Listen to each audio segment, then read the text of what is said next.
19-year-old Melanie was returning home in a bad mood. She had been working as a nurse in the clinic.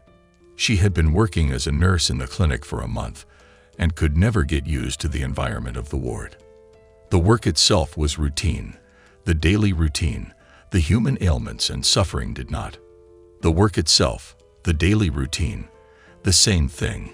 Human suffering did not add to the joy, and her colleague's unpleasant personality, with constant talk about money, presents expensive things, and about the human soul, morality, sympathy, understanding was never a question. Melanie hurried home because it was late. She stayed at work longer than usual, dreaming that very soon she would find a job to her liking and join a good team. It was late autumn outside, a gloomy, gloomy time of year. She felt the same despondency in her soul. The last bus had long since left, and Melanie was forced to take the subway home. Walking down the steps of the underpass, she saw a skinny guy in shabby, dirty clothes. He stood against the wall with his trembling hand outstretched, asking passersby for a little money. A bum, I guess, the girl thought. She herself grew up in a poor family, without a father. Her mother worked 3 jobs to make sure they lived as well as of others. That is why she felt sincere sympathy for the guy, especially since his face was nice face with regular features. Melanie took a few steps in the man's direction, and when stepped closer she was able to get a better look at his face. For a second, she thought she had met her ex-boyfriend, Anton, who she really liked. They had dated for a long time, but had broken up in a very painful. Anton. Melanie called out to the guy. He sort of looked up, but immediately lowered his eyes. Exactly him. He's just embarrassed to find himself here, and even in this way, thought the girl. By the way, all the time they had not seen each other, she had secretly hoped for a meeting. And now it had happened. Melanie loved Anton, but her mother decided otherwise. The perpetual grumbling that he was no match for her, the endless recriminations that the boy was supposedly poor, unpromising. And Anton left, mortally offended by everyone. What a meeting, Ann. I recognized you, and very glad to see you. Melanie babbled. Young lady, you are mistaken. Unfortunately, I am Jack. Jack is my name. The boy could barely make it out and turned away. Melanie kept looking at him and thinking, what if I brought him home to spite his mother and tell her that he was her fiancé and that he was going to live with them? Maybe after that, she'll stop interfering with her personal life and slipping her the right candidates, she thought. The idea was wild, of course, and Melanie was already imagining what a horrible scandal it would be at home. But for some reason she was in such a lousy mood today that she wanted to carry it out at all costs. She bought a coffee and a bun and handed it to the tramp. He thanked him embarrassedly and greedily began to eat. Melanie, meanwhile, began to ask him, Jack, how did you get here? Why don't you work? Where is your home? The boy, terribly embarrassed, answered, Yes, that's how it happened. I don't want to tell you. My mother drank. My stepdad brought me here. He beat me to pieces. The house was nothing but ruins. And then they kicked me out. So I wander around. No documents, and without them you can't find a job. I've been sleeping wherever I can. At the train station or on the heating pipe, like everyone else. Melanie suddenly felt sorry for that poor man. For this poor man who had been left with nothing. She blurted out, Come with me. I'll feed you dinner, bathe you, sleep. Only one condition. I tell my mother you're my fiancé. Otherwise she won't let me in. And you play along with me. Well, do you agree? And if you don't, or you don't like it, you can leave at any time. It's not like anyone's stopping you. Help me. I really need it. My mother's been really annoying. I can't live with her. She won't let me meet anyone. She doesn't want to. She keeps dreaming that I'll bring home a millionaire on a white horse. The stranger hesitated a little, and then said, "And you decided, to spite her, bring a bum. Well, not such an idea, to be honest. Thank you for the offer. You've got a good heart. You know, I think I'll take it. I'm freezing in the crosswalk. To be honest, at least I'll warm up a bit." The girl's spirits brightened, and everything around her brightened up, and everything around her. She was an emotional person, living with feelings. She had never dreamed of a good marriage or a rich bridegroom, and she thought that was not the main thing between young people. At love and understanding should come first. What if this is my destiny? So I'll tell my mother straight out. He's my fiancé. And then what happens? The girl resolutely took the bewildered tramp and steadily walked towards her future happiness in front of an astonished audience. It must be said that Melanie's mother did not greet her daughter and the stranger as cordially as expected.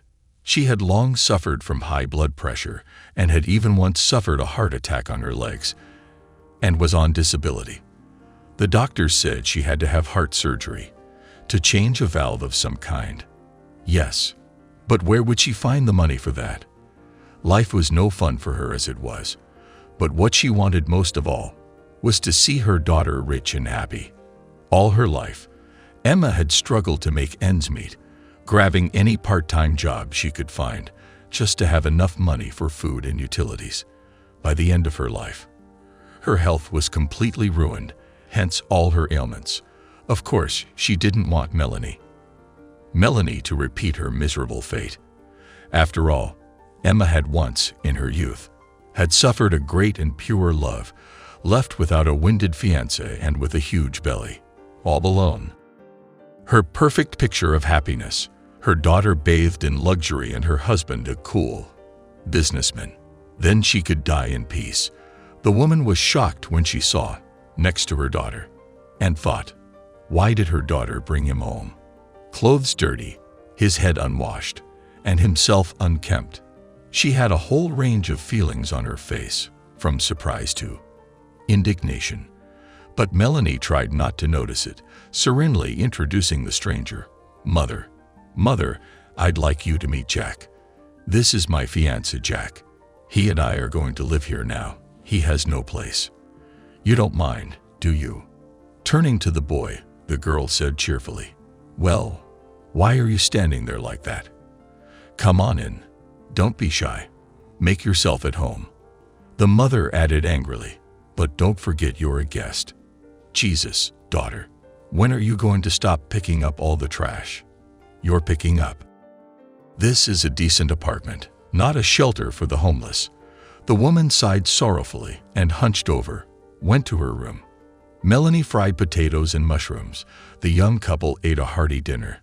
Then she escorted Jack to the bathroom, threw his dirty clothes in the machine, and showed him to his room. Here's where you'll sleep, right next to him, on the cot. I'll make you a bed. Jack enjoyed the hot shower, a clean bed, and thought to himself, what a beauty. That's when you start to appreciate the simple human pleasures. Who would have thought I'd have to experience all this? He looked gratefully at Melanie before he went to bed, saying earnestly, thank you. From the bottom of my heart. Good night, my fairy. Jack got the hang of his visit pretty quickly, and the kindness of the girl played a positive role. Melanie wasn't bad-looking either, smiling, easygoing, and personable. The young people got along very well, talking at length. Jack tried to help out around the house. He mended the long-delayed loose clotheslines on the balcony and screwed up the sagging cabinets in the kitchen and propped up rickety chairs. Melanie now ran home as fast as she could, knowing their Jack was waiting for her.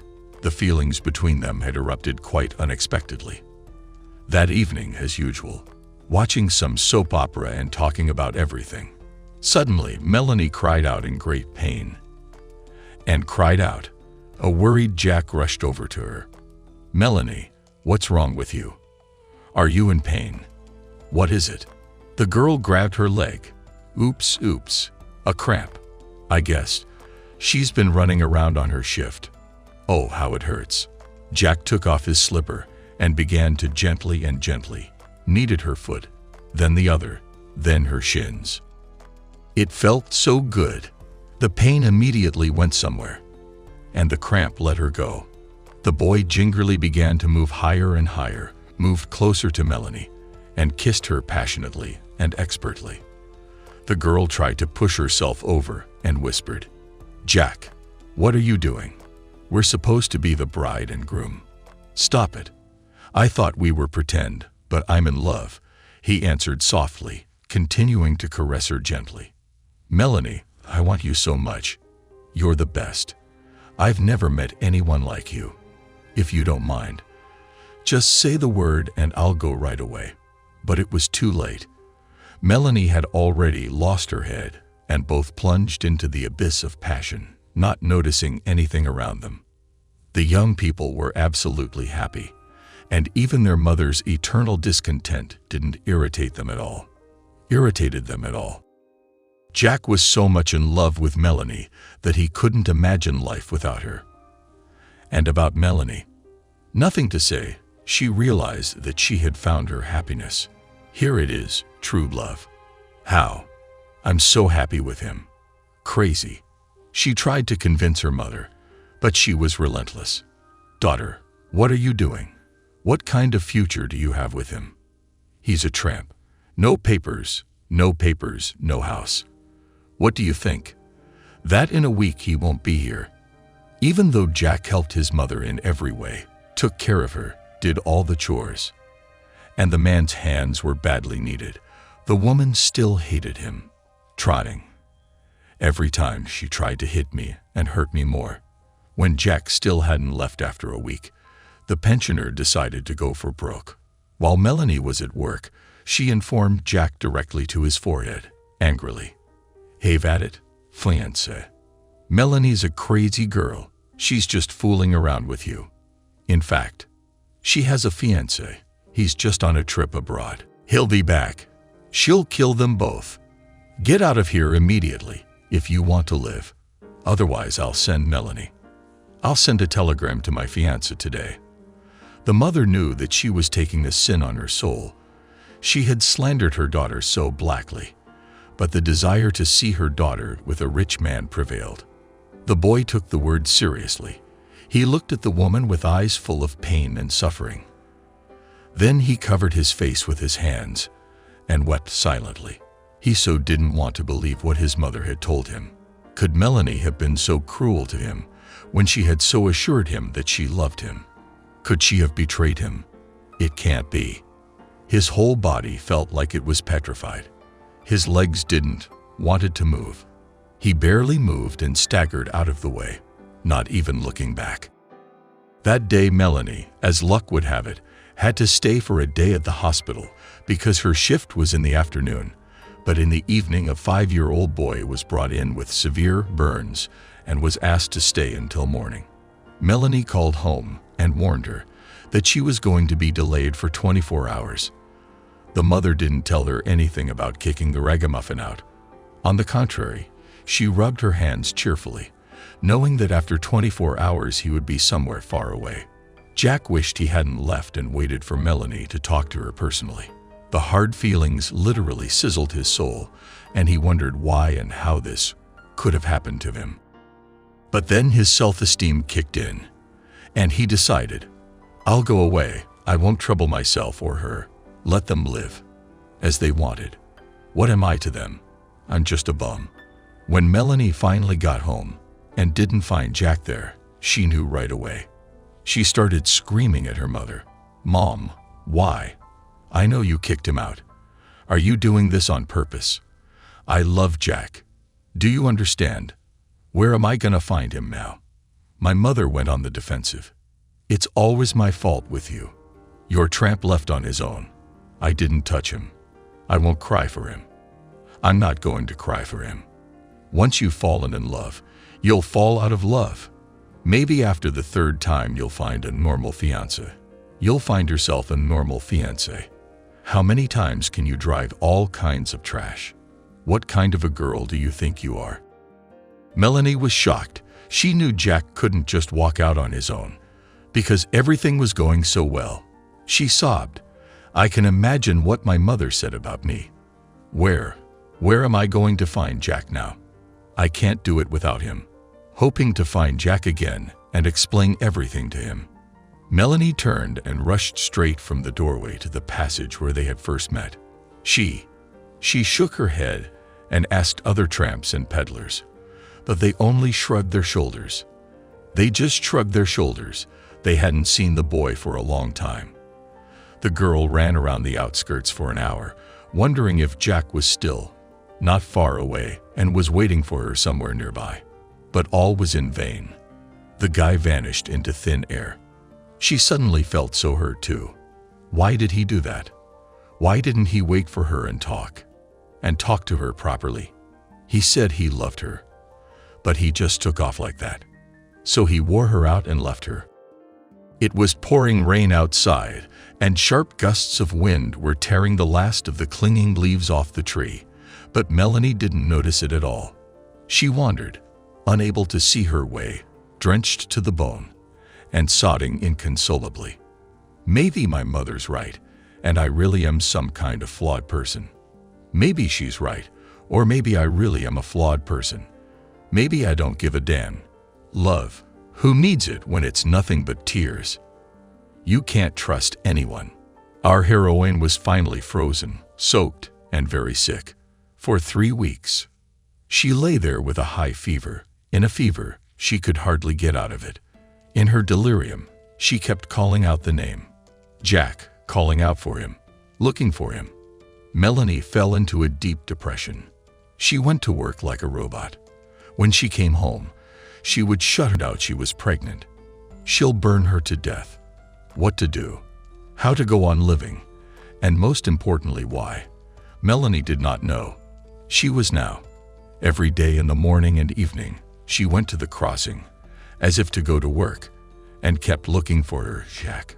Once she even thought she recognized him from behind, joyfully calling out, "Jack, Jack, at last I found you." But a complete stranger turned to her. "I'm not Jack. You're mistaken." In desperation, Melanie was determined to do something irreparable. Well, she saw no other way out, with a child under her heart. And this way, all the problems will be solved in one fell swoop. Out of sight, out of mind. She went to the gynecologist, underwent the necessary tests. As a nurse, they let her through without waiting in line.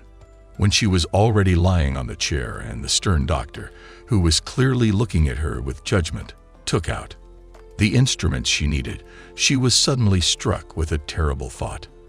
What am I doing? I'm going to kill Jack the baby.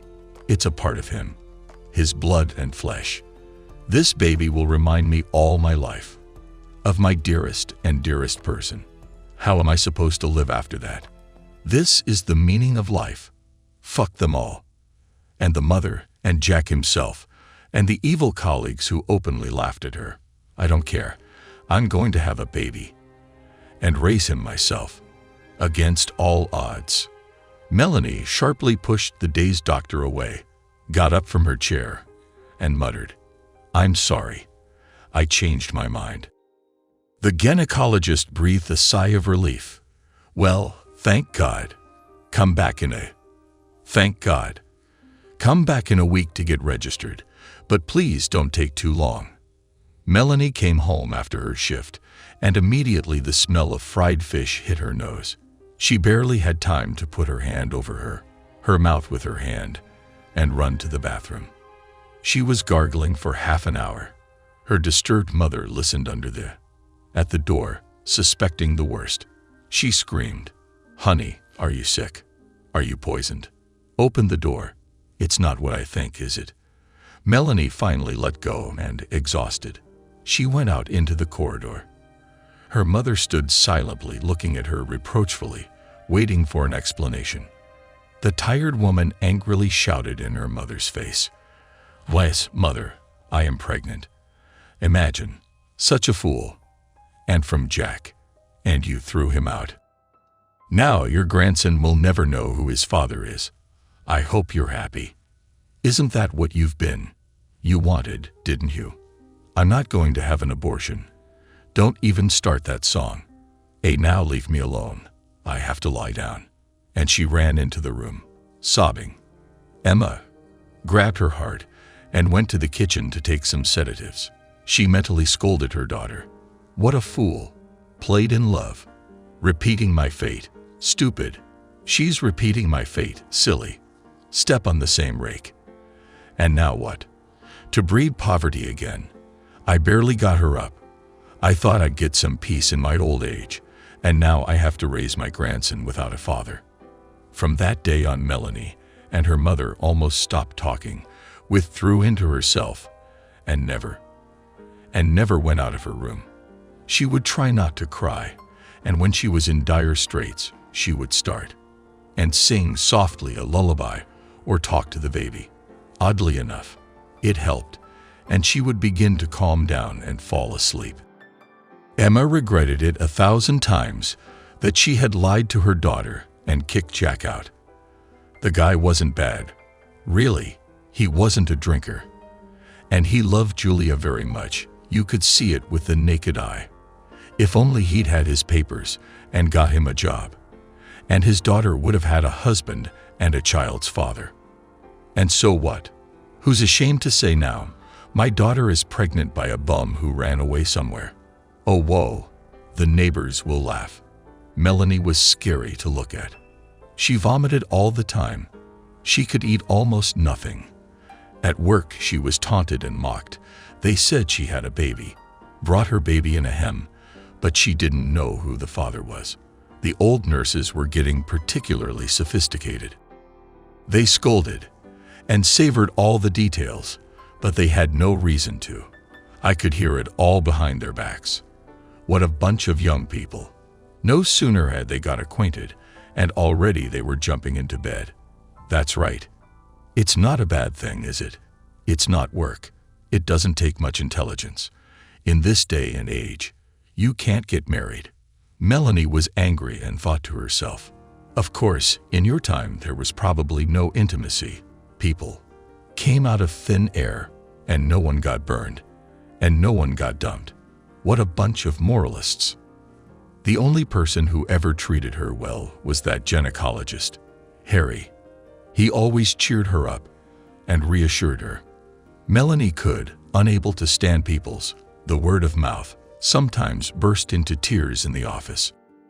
He did not chase her away, scold her, moralize her. He'd lock the door and say, "Let's have some tea and chocolate, shall we? Or a little pickle, or a pickle. I always have one for my own people. You, Melanie, are in a position where you're very sensitive to everything. It's normal. Your hormones are acting up.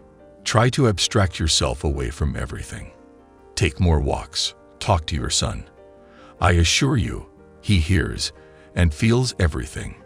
You cry, and he feel bad there. You laugh, and he calms down in the womb. Believe me, when the baby is born, all those problems that you think you can't solve now will go away. You will enjoy motherhood, and the rest is so unimportant. The situation you have, of course, not easy. But know that if you have nowhere to go or need any help, you can always call me. I'll drop everything and help. You have my phone number." After each such visit to the doctor, Melanie again wanted to live again. 2 more months passed like that. Not a day or night went by that she didn't think of Jack. No matter how angry she was at him, she still loved him dearly. As soon as close her eyes, his hands, his lips, his smile, she scolded herself. Throw it away. Forget him. What an idiot. He left you, and does not remember. He does not care. If he really loved you like I do, he'd have found you, let you know about him. And you've been playing around for months. What did you want anyway? You found him in the crosswalk. You took him by the hand. And now you're the one who's gonna have to clean it up. That's it. Admit it, you're a single mother. So what? How many of us are like that? My mother raised me, didn't she? And I can handle it. Emma knew that until she apologized to her daughter and told her the truth, their relationship wouldn't work out. She was sick of it all herself. Melanie. She hasn't said a word since that last conversation. She has not reacted to anything. If Emma tried to make a row, her daughter either went quietly to her room or outside. In her heart, a woman's soul was scratching her head. My God, how was I going to get through to my daughter? How to beg forgiveness? Well, not. Strangers.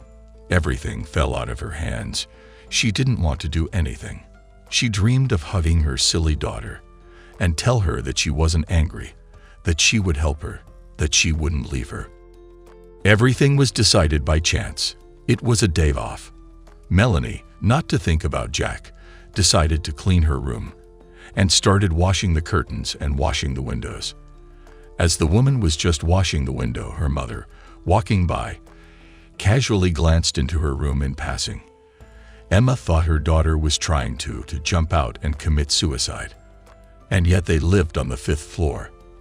Out of her mind, the woman rushed to her in a second, abruptly yanked her daughter off the windowsill, hugged her, and wailed, "Melanie, my darling, do not do it. Do not jump. I beg you. Forgive me, old fool. It's all my fault your Jack left. I told him you had a fiancé and you were just kidding around with him.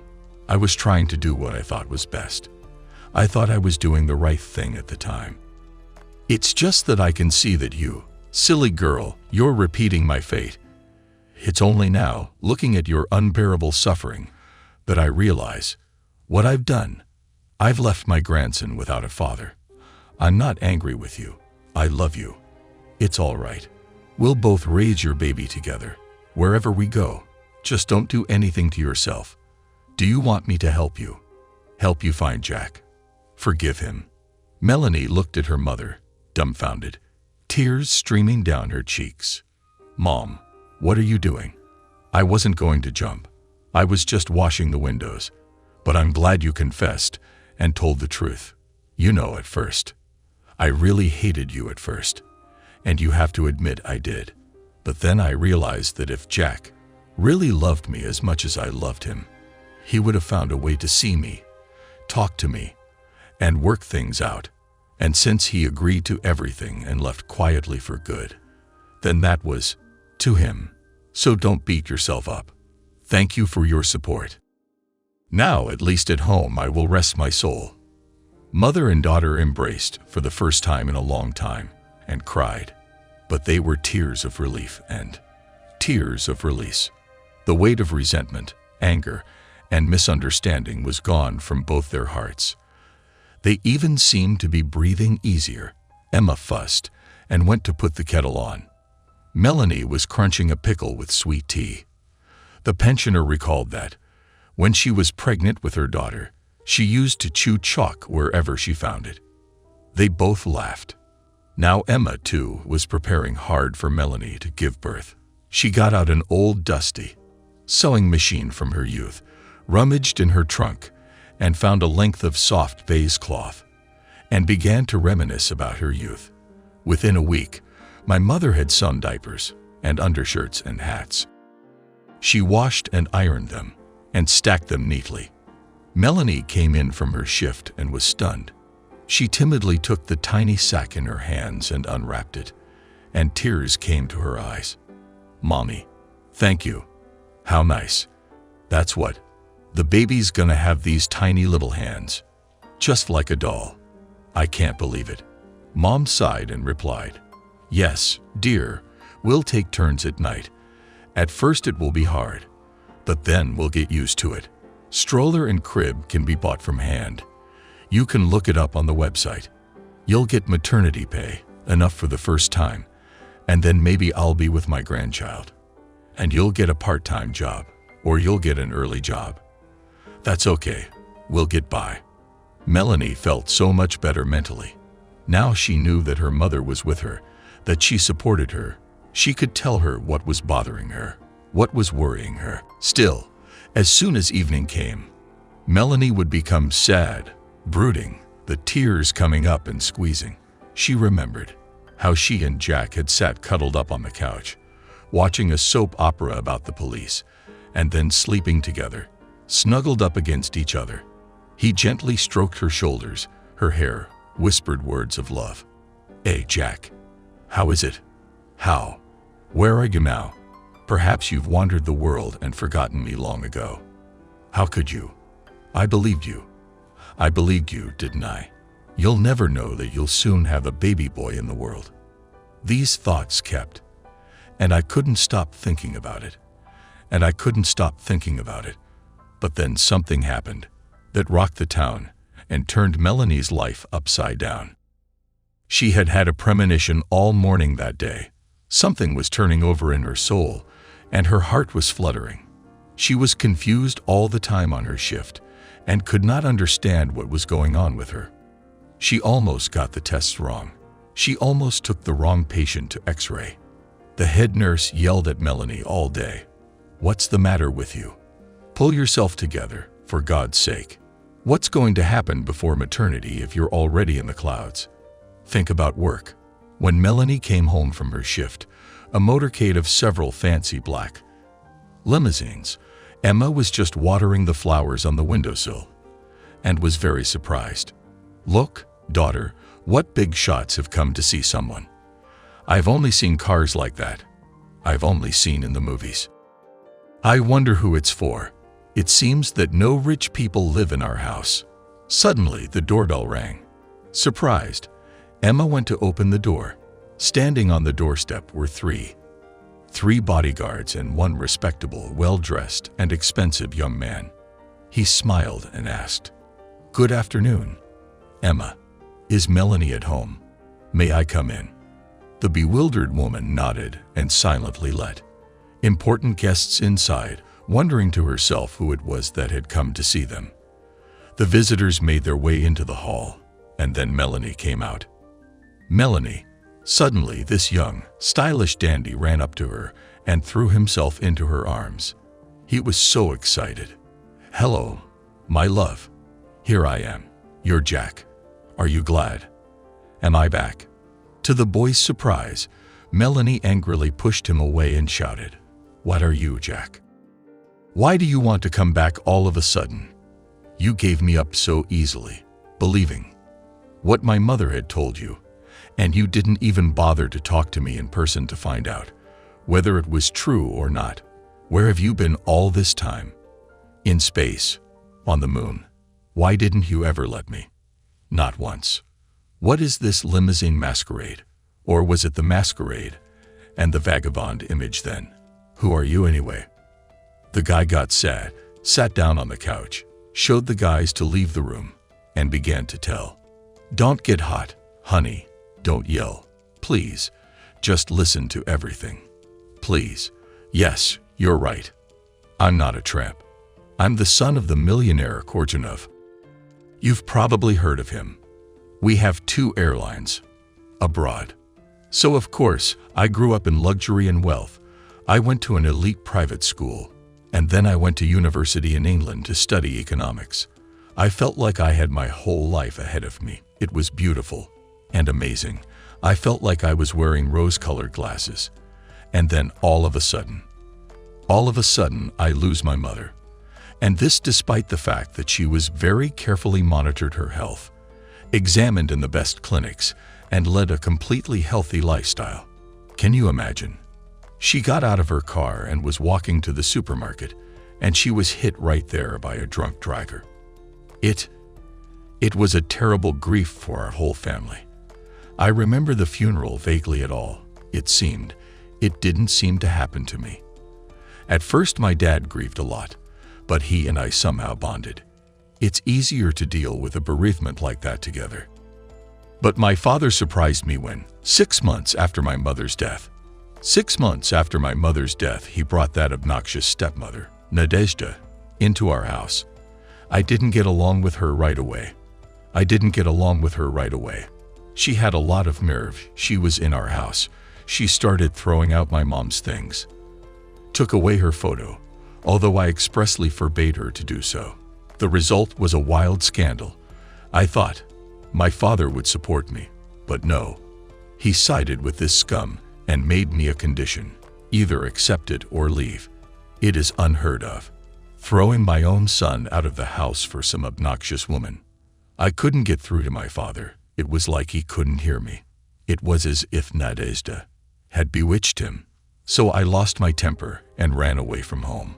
Only, as it turned out, I was not at all adapted to life on the street. What had I seen before?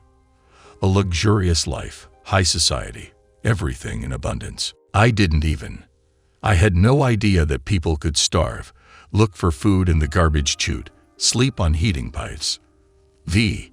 I imagined they were alcoholics and the dregs of society. I was so scared, wandering around, not even taking my papers out of the house.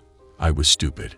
That's when I realized, having talked to many of that the good half of them are ordinary people, often educated and well-read, just with a crippled fate. Meeting you, Melanie, was the brightest episode of my vagabonding life.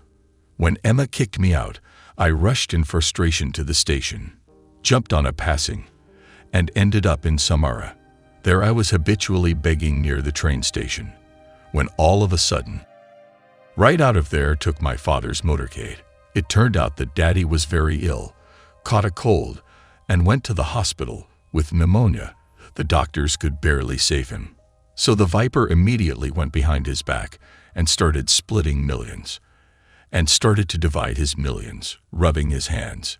She never once visited him in the hospital. That's when the father remembered that he had a son. He felt ashamed, decided to find me and apologize. I mean, we had lived with him all the time. Before this hope came along, we'd been living soul to soul, understanding each other at a glance. Anyway, my dad and I made up. I'm a manager at his company now. I told my dad about you, Melanie. He didn't mind us seeing each other, so I came to pick you up. Come on, let's go to my place. I'll introduce you to your father. Melanie sat there with a frown on her face and was silent. Then suddenly she asked, "I'm not going anywhere, Jack. First of all, my mother is sick, and I won't leave her for long. And secondly, I'm pregnant. How's that sound?"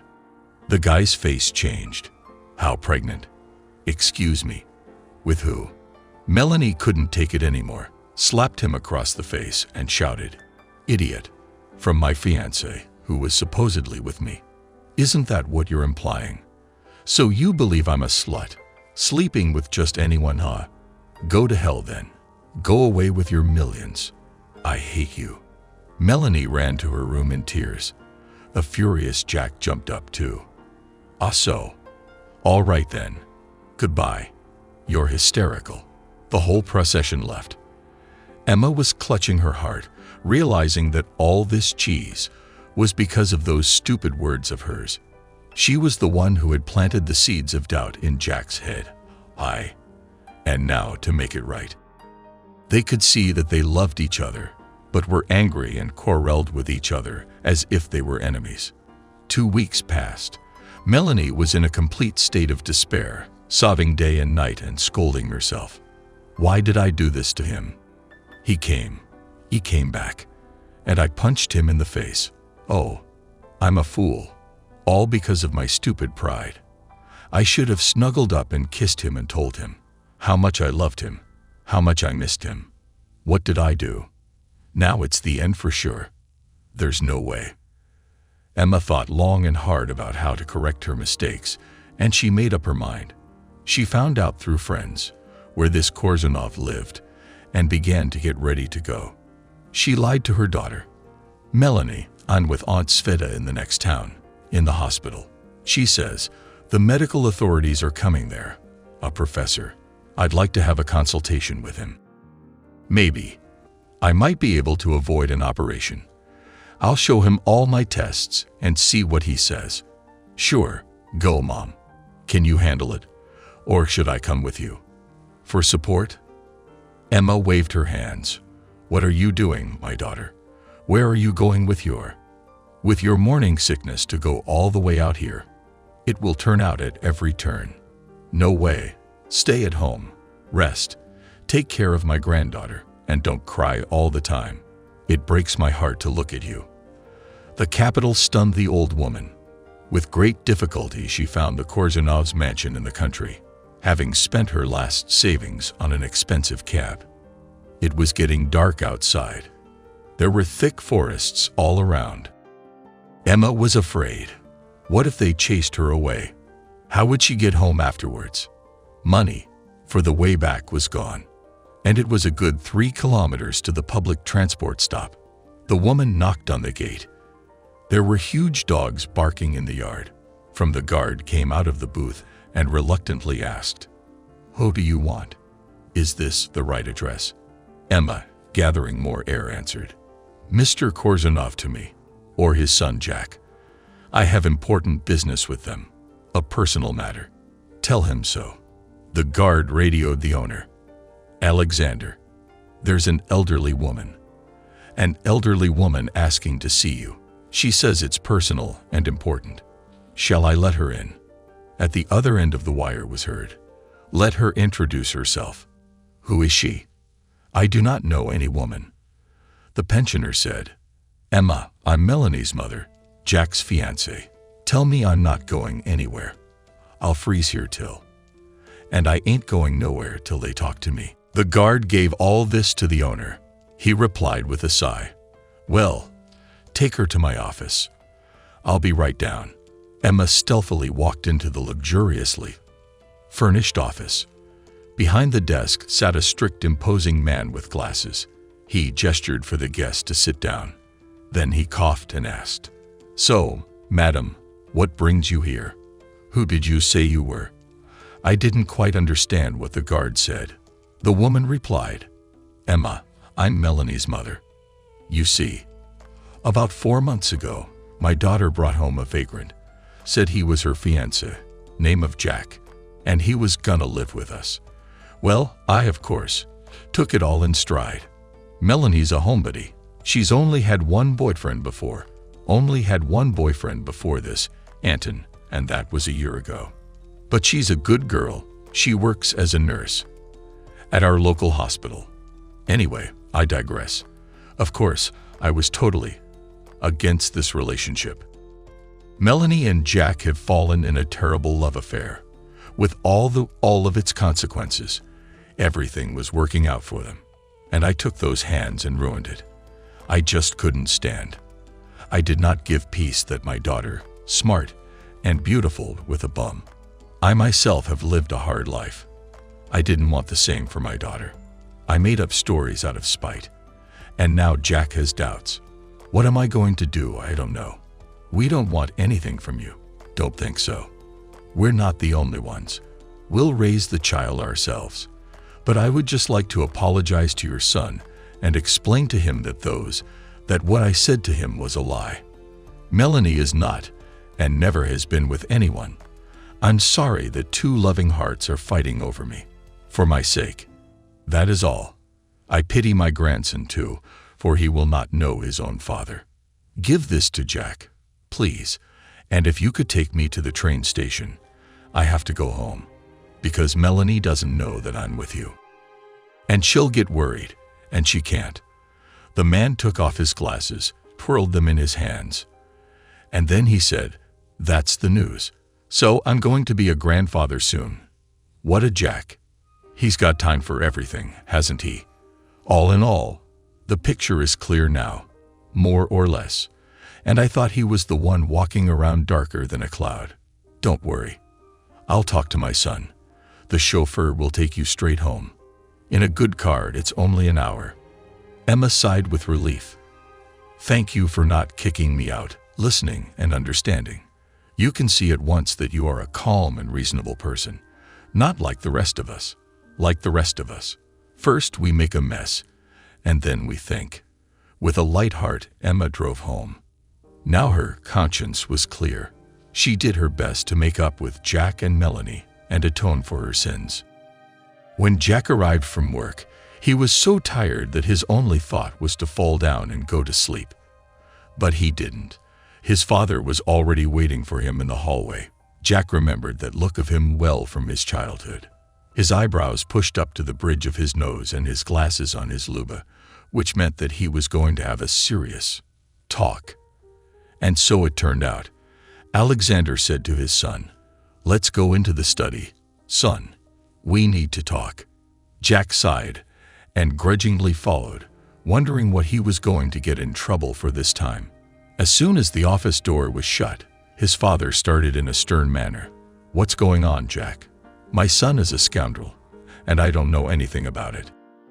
Jack opened his mouth at this turn of events. "What's the matter, Dad? What did I do?" "The company. All right. The contracts are fine. I spent half a day double-checking today. What's got into you?" The man got even more heated. "And this one? Son, Emma is her name. A woman came in. A woman came today, crying, begging your forgiveness. Told me that you got her daughter pregnant. What's that? What do you mean by that? If it's true, then why are you immediately hiding in the bushes? Is that the manly thing to do?" Jack immediately drooped and scowled. "I don't know, Dad, what to do. You see, Melanie, she's nice, she's kind, I love her a lot. She helped me out, gave me shelter, or I'd have frozen up there, in the crosswalk.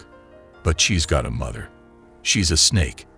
She kept buzzing in my ear that I wasn't her type. And then she kicked me out.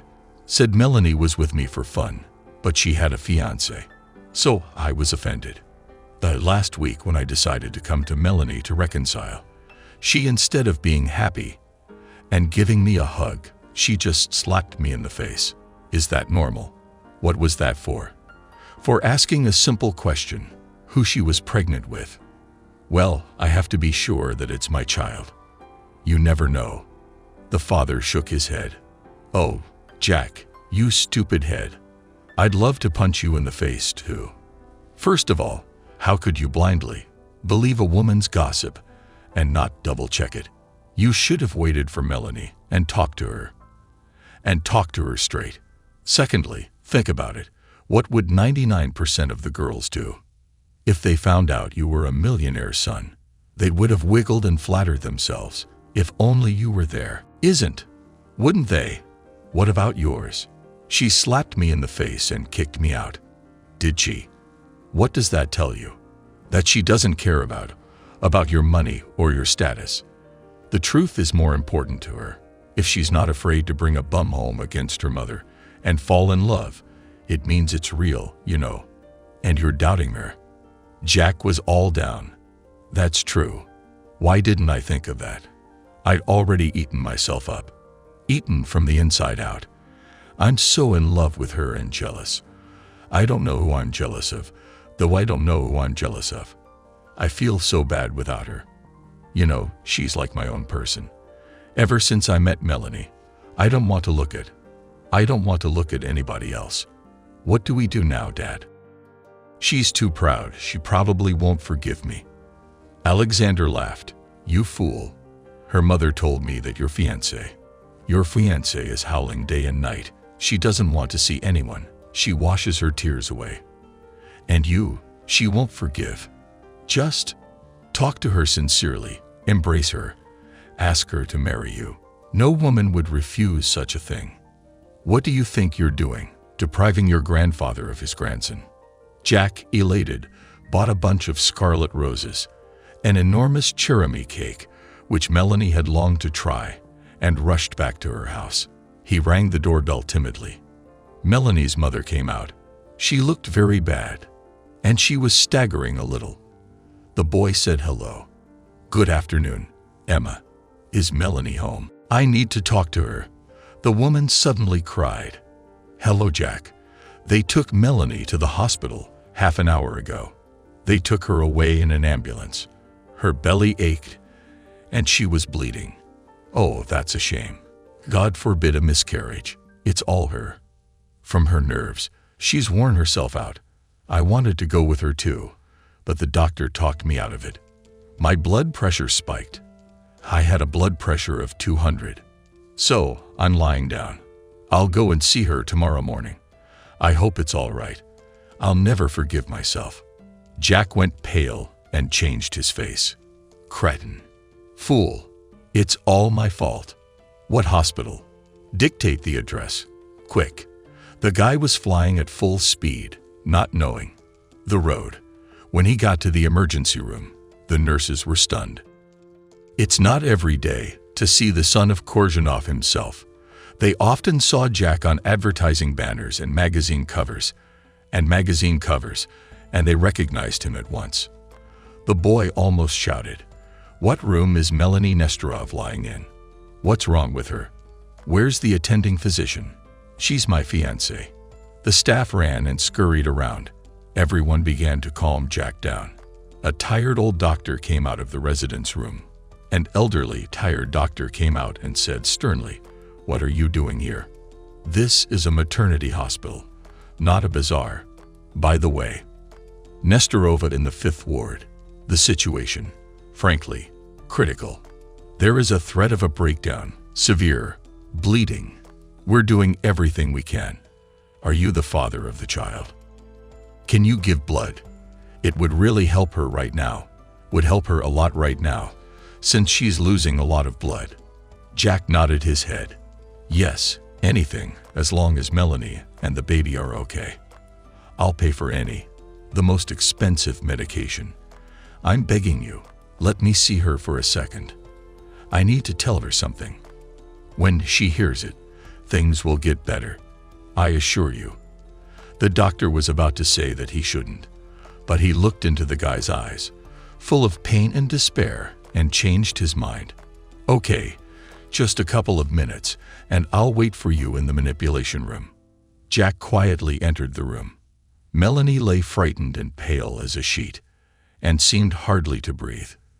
The paramedics were bustling around her, giving her shots and a drip of medicine. The guy walked up to her, got down on one knee, and whispered, "Hello, my little tit. Forgive me, fool. I love you very much, more than life. Do not say anything. Take care of your strength, and take care of our baby. Let me put my hand on his belly, may I?" He gently put his hand on her lower belly, stroked it gently, and whispered, "My little sonny, it's me, your daddy. You there, do not rage. Mom, and I love you, and we are waiting for you. We need you right on time, strong and healthy." A nurse appeared at the door and gestured that it was time to go. Jack kissed Melanie gently and went out, and something unimaginable was going on in her soul. Just an hour ago, she had just wanted to die, and she didn't really care what happened next. And now everything inside was filled with warmth and happiness and incredible light. She wanted to live so badly, to love Jack, to raise her son. She finally closed her eyes and fell asleep, knowing for sure that now everything would be all right. She wasn't alone. Jack was with her. Jack had given blood, and the poor guy had been up all night, sat on the couch in the lobby, not sleeping a wink, and prayed as best he could. "Lord, take away everything. The money, the company, the cars. Just let Melanie and the baby get well. I'd rather be sick before something happens to them. I love them so much." In the morning, he was touched on the shoulder by the same tired doctor. He had already changed his clothes and was on his way home. When he looked at the poor guy, he felt so sorry for him. "Jack, there's nothing wrong with your fiancée. The bleeding was stopped. The threat of miscarriage was stopped. But she'll need to stay with us for another week to be monitored. You should be more careful in the future. Don't be stressed. Don't be overworked. Take care of her. Women are vulnerable, especially in this position. If you want, you can pay for a private room with a TV." Happy Jack began to shake the doctor's hand and thank him. "Thank you. Thank God, it all worked out. If anything had happened to Melanie or the baby, I wouldn't have forgiven myself. Ever. Can I see her now?" The doctor replied sternly. "The visiting hours are hanging in the waiting room. No breaking of regimes. These rules are written for everyone. Is that clear?" Jack arranged everything, and Melanie was moved to a separate comfortable room with a TV. She was still, so he tried to spend every minute he could with her. He gave her massages, stroked her tummy, showered her with fruits, juices, and vitamins. Mom also carried regular, homemade borscht and steamed cutlets. Melanie couldn't get enough of it. "Mom, Jack, you're going to feed me so much. I'll be as chubby as Winnie the Pooh. Besides, the toxicosis is gone, and I've got a wolf's appetite. I'm eating like crazy." After Jack was discharged from the hospital, in spite of Melanie's protests, he moved her to his mansion, and he and his father took care of Emma's health. They put her under treatment, to a sanitarium, paying for a month's stay. The woman was happy. After all, she had, in fact, in all her whole life, she had never been on vacation. As soon as she had a vacation at work, she immediately looked for a part-time job, and so on year after year. And she had never had enough money to go to resorts. The sanatorium. It was on the seashore. The scenery was gorgeous. The staff treated her like a queen. Like a queen. She was an important guest. Korjanov's own sister-in-law. The woman walked a lot, photographed against the mountains and the beach, and sent pictures to her girlfriends. They burned with envy. The whole staircase was talking about it. "Look how lucky Emma is. In her old age, she's having a royal vacation and getting free treatment. So much for Melanie. She's the one everyone's been bad-mouthing. She's a fool. She got mixed up with a bum. And the bum wasn't easy, just like in the fairy tale." Melanie went on maternity leave at work, and on her last day, decided to have a farewell dinner in the residence lounge. She brought cake, juice, fruit, and champagne for her colleagues.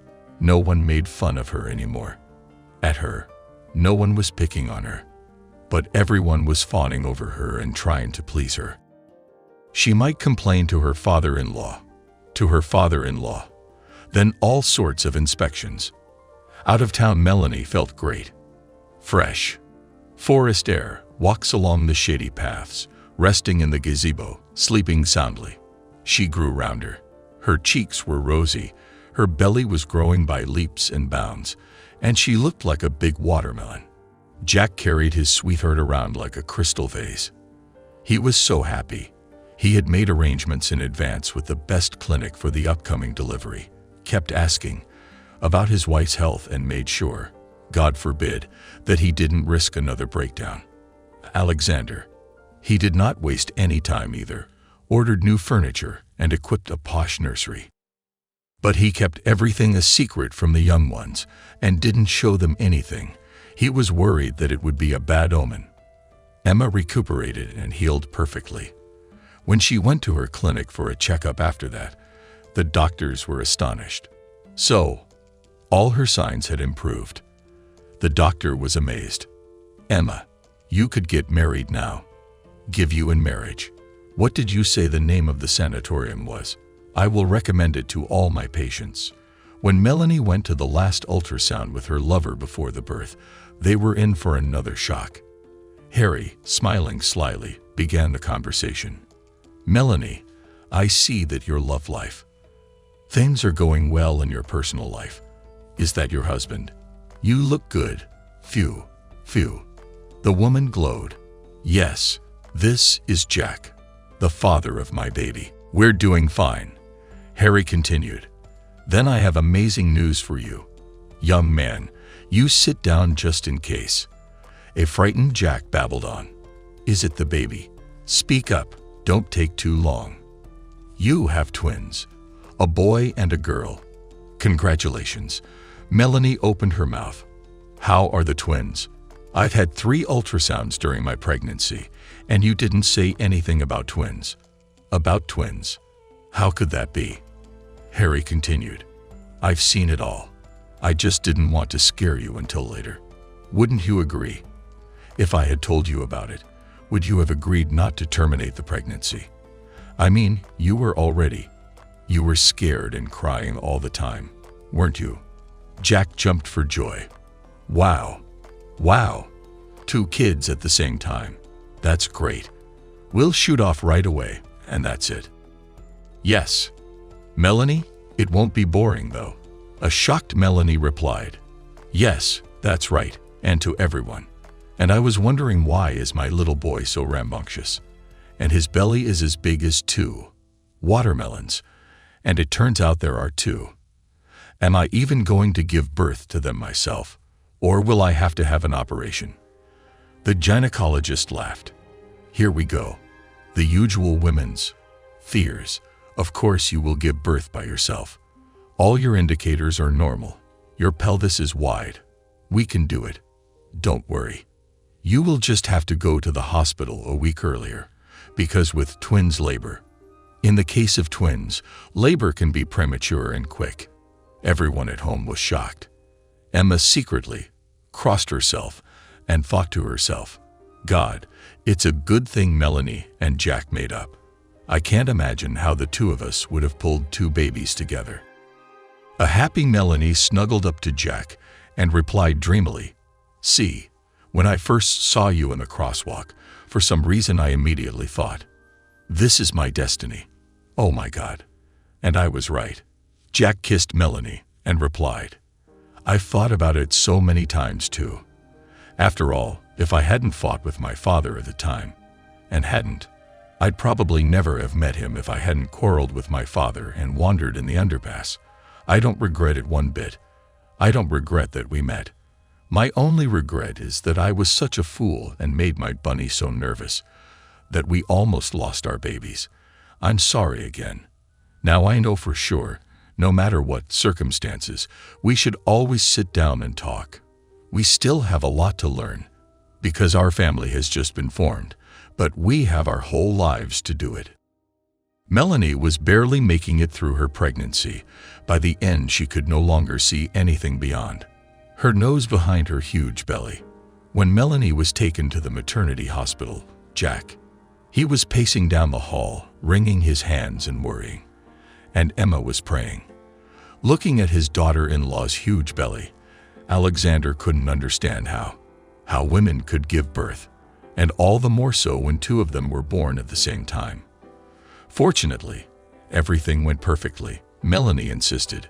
Harry was the only one to deliver the baby. She trusted him 100%. She knew he wouldn't do anything wrong. When she was handed 2 squeaking babies in her arms, completely wet and exhausted, she even cried from happiness. So strong were her emotions. At that moment, Melanie felt like the happiest woman on the planet. Harry leaned over to her and said slyly, Do you remember what I promised you? That when you become a mommy, you will be so overwhelmed with happiness that all the other problems and difficulties will become so small and unimportant.